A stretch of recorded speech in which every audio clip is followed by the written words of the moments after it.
오늘도 주님의 은혜가 여러분과 함께 하시기를 예수 이름 축복합니다. 아멘. 여러분, 보이지 않는 손, invisible hand라는 말이 있는데요. 이것은 영국 정치 경제학자인 애덤 스미스가 한 말입니다.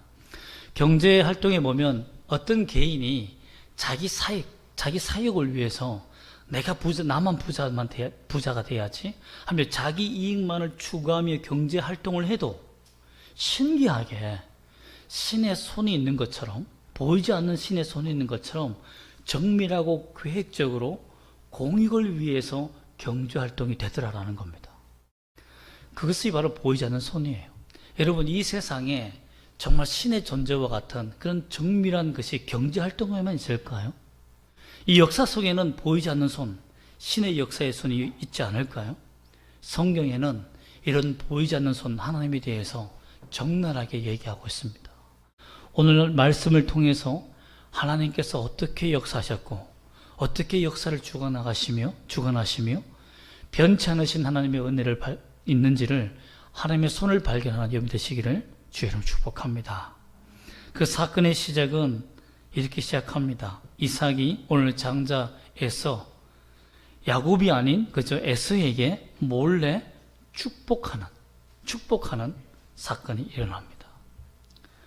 장자인 에서가 아닌 야곱에게 축복하는 일이 생기는 거죠. 어떻게 이런 일이 생겼을까요? 원래는 장자인 에서에게 축복을 해야 되는데 어떻게 이삭이 야곱에게 축복하는 일이 생길까? 우리는 처음 사건의 발단만 읽었습니다. 어떤 발단을 읽었죠? 이삭이 에서를 몰래 불러서 내가 너에게 축복해 줄게 라는 사건만 읽었습니다. 그러나 오늘 28장까지 말씀을 보면 결국은 누가 축복을 받습니까? 동생 야곱이 장자의 축복을 받는 일이 생깁니다. 어떻게 이런 일이 일어났냐는 겁니다. 저는 이 사건을 보면서 성경 최초로 이게 모자 사기단 사건이라고 불러야 될지 아니면 부자 사기단 사건을 불러야 될지 참 애매합니다. 말씀을 듣고 난 이후에 여러분들이 이거는 이런 사건이야 라고 판단하시면 좋을 것 같습니다. 우리가 오늘날에도 보면 유산 상속을 두고 많은 사람들이 가족끼리 암투가 벌이는 일이 참 많죠. 돈 때문에 가족이 끼어지는 일이 많습니다. 근데 참 이상한 것은 뭐냐면 말뿐인 축복, 아버지가 축복해 주는 것이 뭐라고 그 말뿐인 그 축복을 가지고 아버지와 형, 아들 에서가 그리고 엄마 리브가와 그 아들 야곱이 서로 간에 암투를 벌이며 이 작전에서 누가 승리할까를 고민하는 일이 생깁니다. 그런데 어떻게 이 현대 기술같이 완전한 사기 기술이 없는 이 시대에 이삭이 깜짝같이 속고 야곱에게 축복하는 일이 생겼을까요?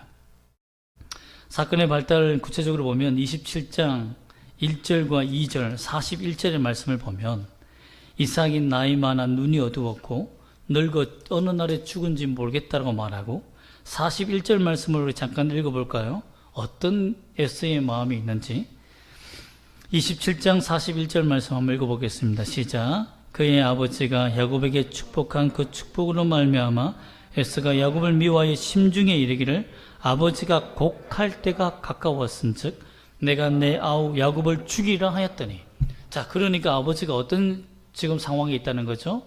죽을 때가 되었다. 곡할 때는 뭐죠? 초상하면 곡을 하자 하고 울잖아요. 이스라엘 문명이나 우리 문명이 참 비슷한 것 같아요. 외국은 그렇게 아이고 웃지 않잖아요. 그런데 우리나라와 유대인은 참 비슷한 것 같습니다. 죽으면 곡을 한다는 거예요. 이 말은 뭐냐면 아버지가 죽을 때가 되었다는 겁니다. 그리고 이삭이 눈이 어두워서 앞을 잘 보지 못하여서 분간을 못하는 때가 됐다는 거죠. 이삭도 자기가 죽을 날을 알았습니다. 그러니까 몰래 부릅니다. 장자의 축복을 에서에게 주려고. 왜 몰래 불렀을까요? 왜 에서야? 라고 불렀을까요? 왜냐하면 야곱의 죽 한 그릇으로 장자권을 빼앗은 그 동생의 야비한 행동을 누가 알고 있습니까? 이삭이 알고 있는 거죠. 아버지가 알고 있는 거죠. 에서가 씩씩거리지 않겠습니까? 어떻게 죽 한 그릇 장자권을 팔아먹었다고 하면 아버지한테 얘기했지 않겠습니까? 그러니 이번에는 또 어떤 사건이 일어날지 모르니까 동생을 통해서 어떠한 또 치사한 일이 일어날지 모르니까 암호 같은 일을 보냅니다. 몰래 부른 거예요. 그리고는 누구도 알지 못하게 했어야 사냥하여서 음식을 가져와라. 왜냐하면 산 염소는 굉장히 쫄깃쫄깃합니다.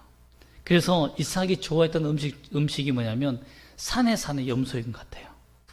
그래서 근육질이 있고 쫄깃쫄깃하고 이런 걸 잡아가지고 먹는 것을 좋아했던 것 같아요. 그래서 오늘의 비밀 음식 암호는 내가 즐기는 별미다 이겁니다. 그러니 만약에 이걸 누가 들었다고 해도 별미의 얘기를 잘 모르고 순간적으로 잘못 판단해서 아무 음식에 들고 왔다가 어떻게 됩니까? 큰일 나는 거죠. 큰일 나는 거죠. 그렇기 때문에 철저하게 비밀을 보장하고 서로만이 알 수 있는 이 말을 한 거예요. 그리고 내 마음껏 내가 널 축복하리라 하며 에서에게 자기의 속마음을 다 얘기합니다. 이삭도 분명히 하나님께서 야곱에게 축복을 주고 장자권이 있다는 것을 예언과 말씀을 통해서 알았음에도 불구하고 이삭은 육신의 아들을 통해서 첫 번째 아들을 통해서 그냥 복을 주겠다는 이상한 생각을 갖게 됩니다. 왜 그런 생각을 갖게 되는지 모르겠어요. 많은 학자들은 이렇게 주장합니다. 이걸 어떻게 증명하냐 이거죠. 어떻게 장자와 또 육신으로 태어난 이 장자를 쌍둥이가 오늘날 과학처럼 뒤에 나오는 아들이 첫째라는 것을 어떻게 증명한다는 겁니까? 증명할 수가 없죠. 그 태어나는 것이 첫째 아니에요? 핑계할 수 있는 방법이 없는 거죠. 어떻게 해서 바꿀 수 있는 방법이 없기 때문에 그냥 그대로 밀고 나가려고 했던 것 같습니다. 그 말이 맞는 것 같아요. 그리고 또한 한 번 축복을 주면 이 축복은 돌이킬 수 없기 때문에 굉장히 신중하고 조심해야 되기 때문에 이것에 대해서 어떤 방해도 있지 않도록 정밀하게 계획을 짭니다. 얼마나 이 축복이 권위가 있고 권세가 있었는지 37절 말씀을 먼저 살펴보면 알 수 있습니다. 우리 27장 37절 말씀을 한번 읽어보겠습니다. 시작. 이삭이 에서에게 대답하여 이르되 내가 그를 너의 주로 세우고 그의 모든 형제를 내가 그에게 종으로 주었으며 곡식과 포도주를 그에게 주었으니 내 아들아 내가 내게 무엇을 할 수 있으랴. 즉 한 번 축복한 축복은 되돌릴 수 있다 없다? 되돌릴 수가 없다는 거예요. 그렇기 때문에 아버지 이삭에게 하나님께서 엄청난 권세를 주신 것 같습니다. 족장에게 준 권세는 엄청난 것 같아요. 이것이 아버지에게도 주는 권세도 많이 성경에 보면 컸는데 이런 권세로 말미암아서 가족의 축복이 이어졌던 것 같습니다.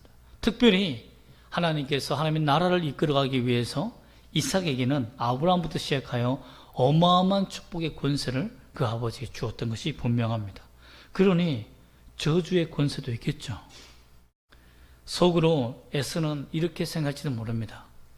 사냥하러 나가면서 야 팥죽 한 그릇으로 장자권을 팔았다고?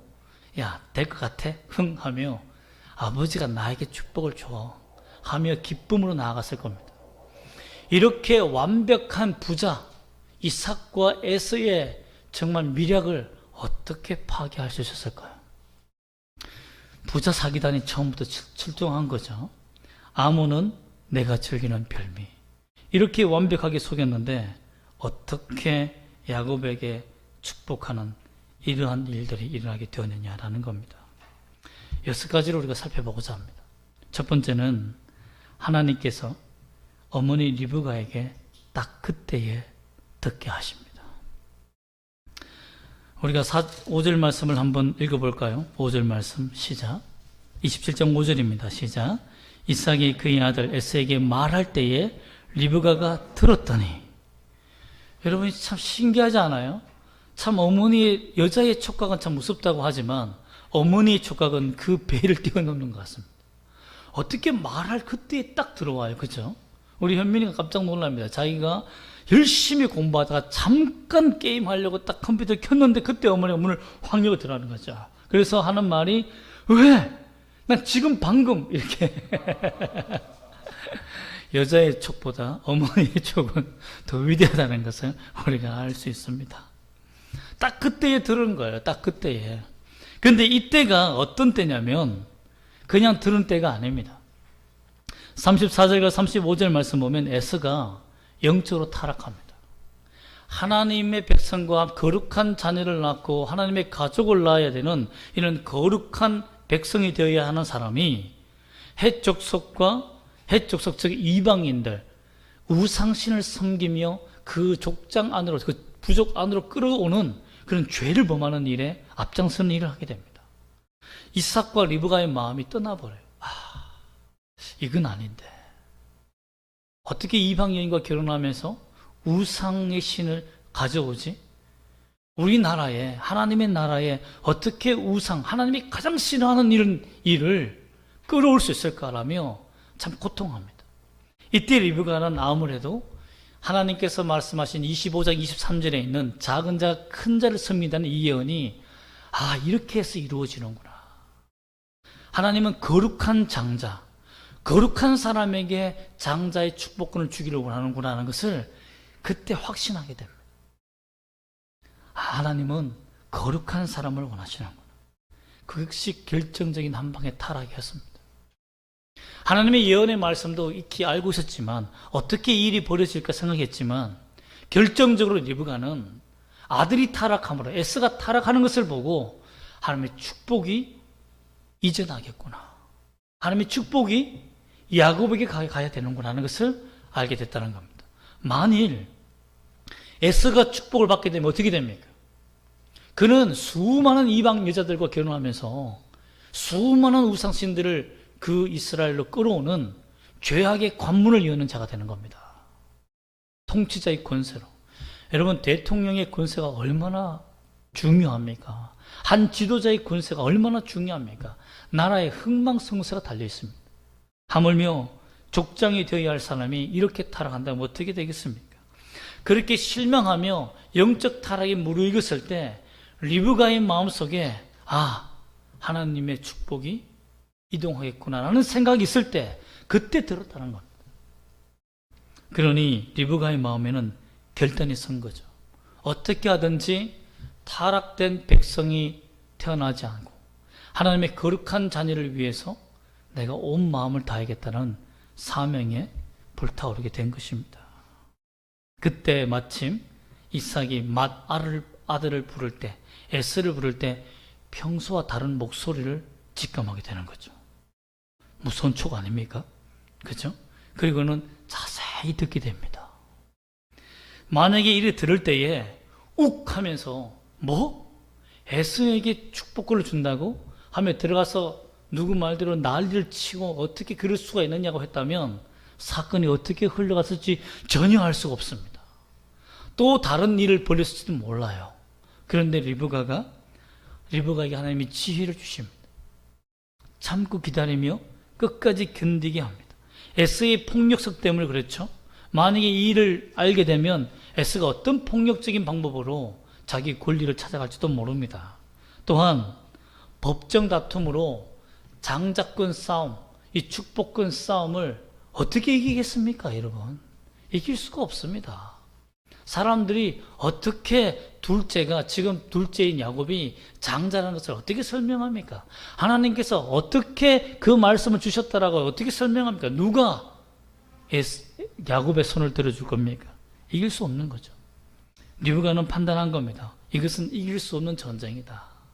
그냥 하나님의 은혜에 맡기고 믿음으로 주께서 역사하신 것을 보며 속이는 수밖에 없다라는 거죠.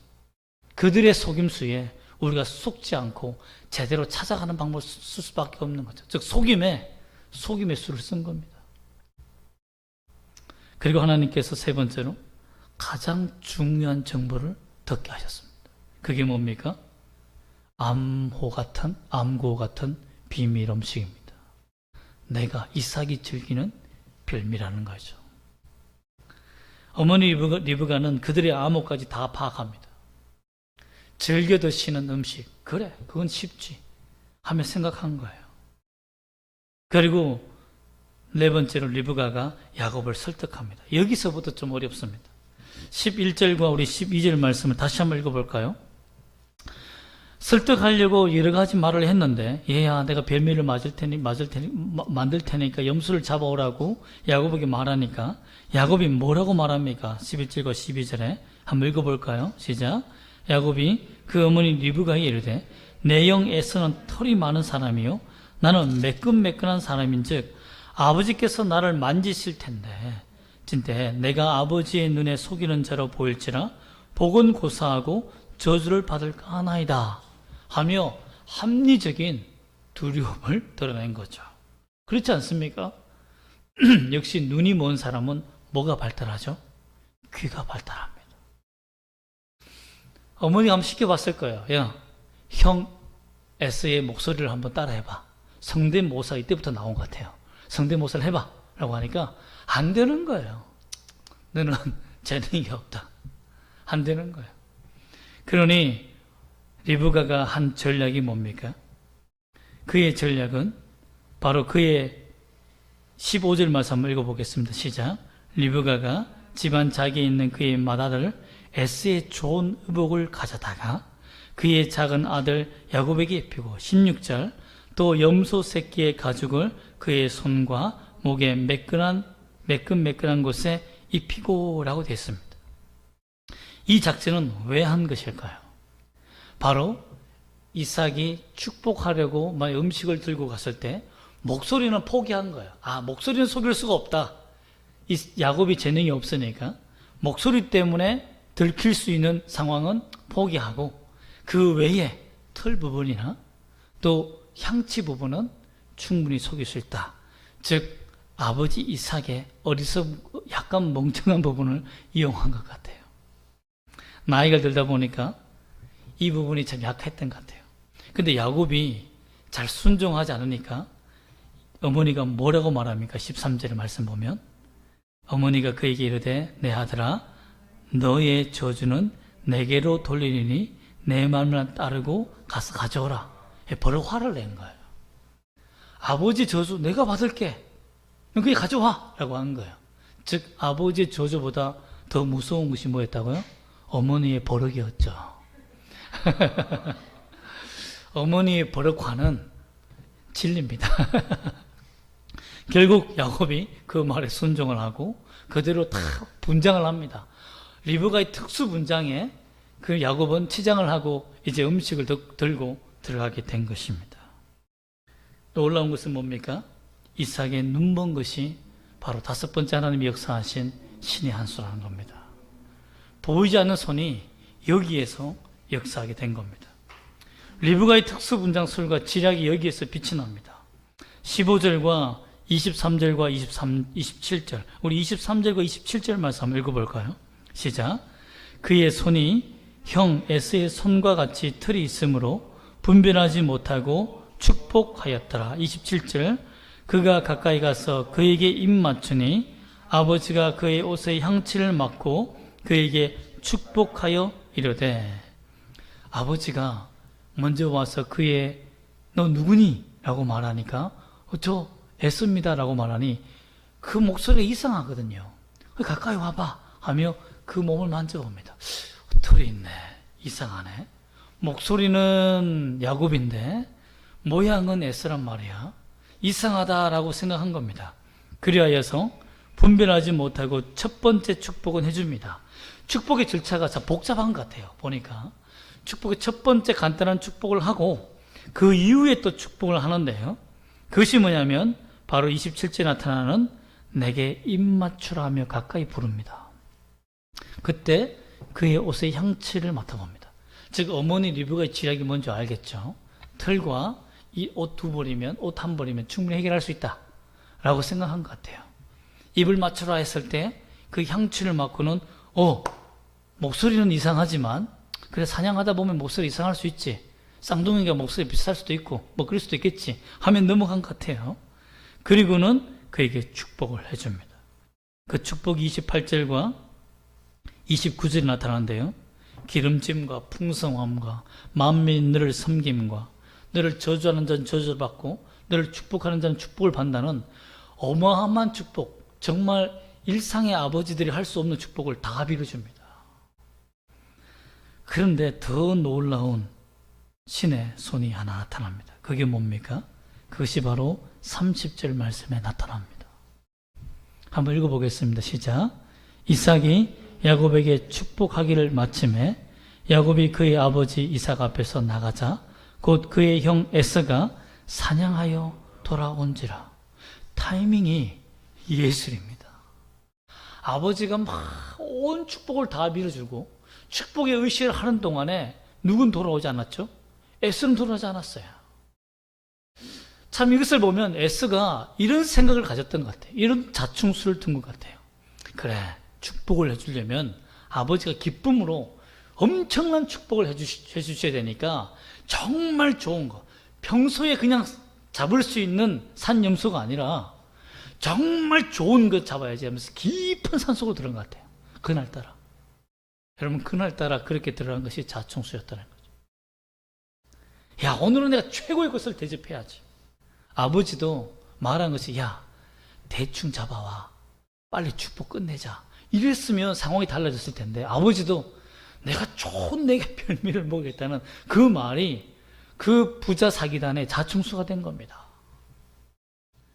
결국은 하나님의 보이지 않는 정밀하고 계획적인 그 방법 속에 인간이 스스로 타락하는 그 생각 속에서 그들은 축복의 권세에서 멀어지고 말았다라는 것입니다. 여러분, 이 사실을 보면 리브가의 작전이 좋았습니까? 아닙니다. 리브가의 지략은 너무 어리석었어요. 성대모사가 완벽해야 되죠. 그렇지 않습니까? 그의 지략은 어디서부터 하나님께서 역사하신 겁니까? 그때에 듣는 것부터, 그 비밀의 소리를 듣는 것부터 하나님께서 운명의 순간을 바꿔놓으신 거예요. 여러분, 그렇습니다. 우리가 인생을 살다 보면 하나님의 보이지 않는 손을 만날 때가 있습니다. 그러나 그 보이지 않는 손은 어떤 사람에게는 복으로 역사하지만 어떤 사람에게는 저주로 역사했다는 거예요.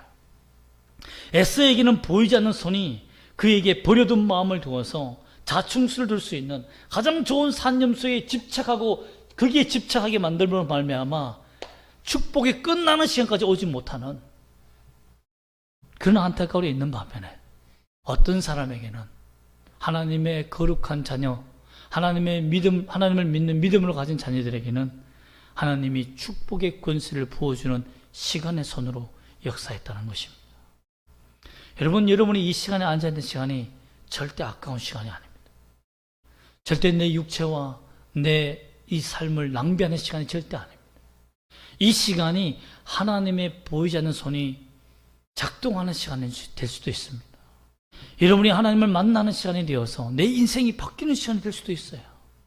그러므로 여러분, 하나님을 만나는 것이 얼마나 중요한 자리인지를 여러분 명심하시기를 소망합니다. 결국 에서는 축복의 자리에서 밀려난 이유가 뭡니까? 장자의 축복을 가볍게 여기며 죽 한 그릇에 팔 수 있는 그런 경망스러운 마음. 두 번째는 이방인과 결혼하여 다른 신을 섬기는 일을 허락한 이 죄악을 끌어들인 죄악으로 말미암아 스스로 축복 자리에 물려난 거예요. 하나님이 그렇게 막으신 게 아니라 그도 어마어마한 책임이 있다는 것입니다. 여러분, 이런 것을 보면 참 믿음은 전자석과 같습니다. 여러분, 전자석이 뭔지 아십니까? 자석이 아니에요. 그런데 전기를 통하면 자석이 생깁니다. 자력이 생겨요. 전기가 있을 때만 자력을 발휘하는 겁니다. 모양은 똑같아요. 그런데 전기가 들어오는 것만, 들어왔을 때만 전기가 통할 때만 자석의 성질이 나타난다는 겁니다. 믿음은 거룩이라는 전기가 통할 때만 그 능력을 발휘한다는 겁니다. 하나님은 거룩이라는 믿음의 사람들이 그 경건의 모양만 있고 다 똑같아요. 다 예배하는 이 모습 다 똑같지 않습니까? 다 잘생기고 다 예쁘고 뭐 부족한 것이 뭐가 있습니까? 그래, 돈이 없는 것 뿐이지. 여러분, 우리가 믿음에 가보가 없습니까? 가보가 없습니까? 여러분, 그렇습니다. 그러나 우리에게 없는 것이 있다면, 그것이 만약에 거룩이라면 우리는 주님 앞에 사용되지 못합니다. 그러나 우리에게 모든 것이 없어도 하나님을 향한 거룩한 마음이 있다면 우리의 믿음은 그때부터 능력을 발휘하기 시작하는 겁니다. 얼마나 거룩하냐? 승부를 걸어야 돼요. 우리 인생이 얼마나 하나님 앞에서 거룩하게 사느냐, 거기에 승부를 거는 것이 우리가 사는 길이다라는 것입니다. 결국 타락의 삶은 전기가 없는 거룩을 차단하는, 그 죄악의 삶은 하나님의 축복의 통로를 차단하고 만다는 겁니다. 그러고 보면 우리가 여기서 알 수 있는 것은 하나님은 거룩한 자녀에게 복을 주시기를 원하신다는 겁니다. 하나님의 그 본성, 하나님의 그 거룩하신 그 능력은 거룩한 자녀를 통하여, 거룩을 통하여만 전파된다는 것을 우리가 알 수 있습니다. 또한 이삭은 자신의 장께로 하나님이 주신 말씀을 어기고 하나님의 예언을 어기고 작은 자가 큰 자를 섬긴다는 그 말씀을 알면서도 주의 말씀을 해방하고 그가 속임으로 말미암아서 에사에게 축복을 주려고 했지만 하나님은 그 역사를 주관하셔서 보이지 않는 손으로 나타나셨다는 것입니다. 하나님께서 스스로 자신의 말씀을 지켜가신다는 것을 또한 우리가 알 수 있습니다. 그 역사를 본 자들이 누굽니까? 경험한 자들이 누굽니까? 거룩한 자녀들이라는 것입니다. 야곱이 의로워서 그렇지 않습니다. 그가 얼마나 정직하면 정직하고 얼마나 착하면 착하겠습니까? 그러나 우상의 죄악을 짓지 않고 하나님 앞에 하나님의 축복을 가볍게 여기지 아니하며, 야곱의 장점은 뭡니까? 야비하고 이런 게 장점입니까? 아닙니다. 하나님의 축복에 대한 사모하는 마음이 있었어요. 하나님 앞에 거룩해야만 자신이 하나님의 축복을 얻는다는 그 마음이 있었다는 거죠. 인격적인 장애 충분히 가질 수 있습니다. 누구나 불편한 인격과 삶의 행동 가질 수 있어요. 그러나 중요한 것이 뭡니까? 하나님 앞에 거룩하게 살고자 하는 거룩한 욕심은 우리가 포기해서는 안 된다는 것입니다.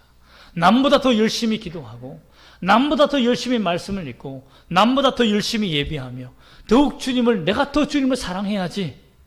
여러분, 이런 것이 필요해요.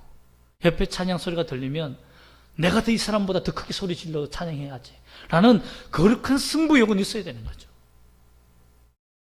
여러분, 그것이 인생을 달리 바꾼다는 겁니다. 결국 이삭도 나중에 이 모든 사건 일에 회개합니다. 28장을 볼까요?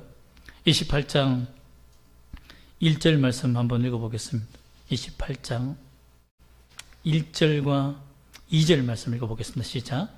이삭이 야곱을 불러 그에게 축복하고 또 당부하여 이르되 너는 가나안 사람들의 딸 중에서 아내를 맞이하지 말고 일어나 밧단 아람으로 가서 내 외조부 버두엘의 집에 이르러 거기서 내 외삼촌 라반의 딸 중에서 아내를 맞이하라.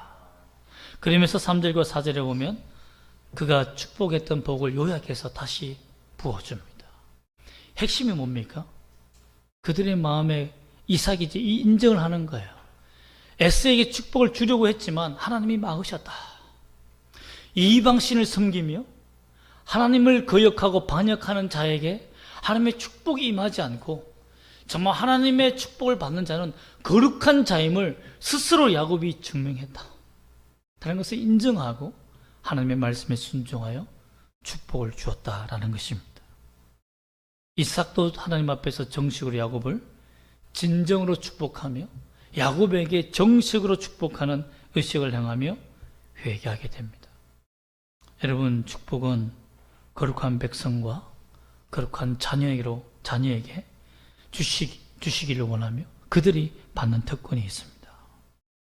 여러분, 그렇기 때문에 우리가 27장 46절 말씀을 다시 한번 27장 46절 말씀도 읽어보면 이런 기쁨을 누리기를 원합니다. 한번 읽어보겠습니다. 시작. 리브가가 이삭에게 이르되 내가 헷 사람의 딸들로 말미암아 내 삶이 싫어졌거늘 야곱이 만일 이 땅들의 딸들 곧 그들과 같은 헷 사람의 딸들 중에서 아내를 맞이하면 내 삶이 내게 무슨 재미가 있으리까? 하나님을 섬기지 아니하고 우상을 섬기는 일이 내가 재미있겠느냐?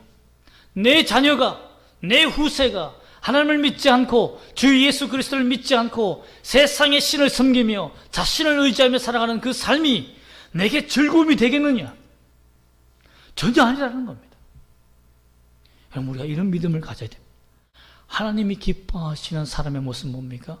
주 예수 그리스도를 믿고 사는 삶이 그것이 기쁨이라고, 주님께 기쁨이요, 또한 우리의 기쁨이 되어야 합니다. 여러분, 이러한 기쁨을 함께 누리며 거룩한 손, 거룩한 역사를 이루시는 그 하나님의 손을 여러분도 붙잡고 살아가는 인생이 되시기를 주 예수의 이름으로 축복합니다. 아멘. 기도하겠습니다.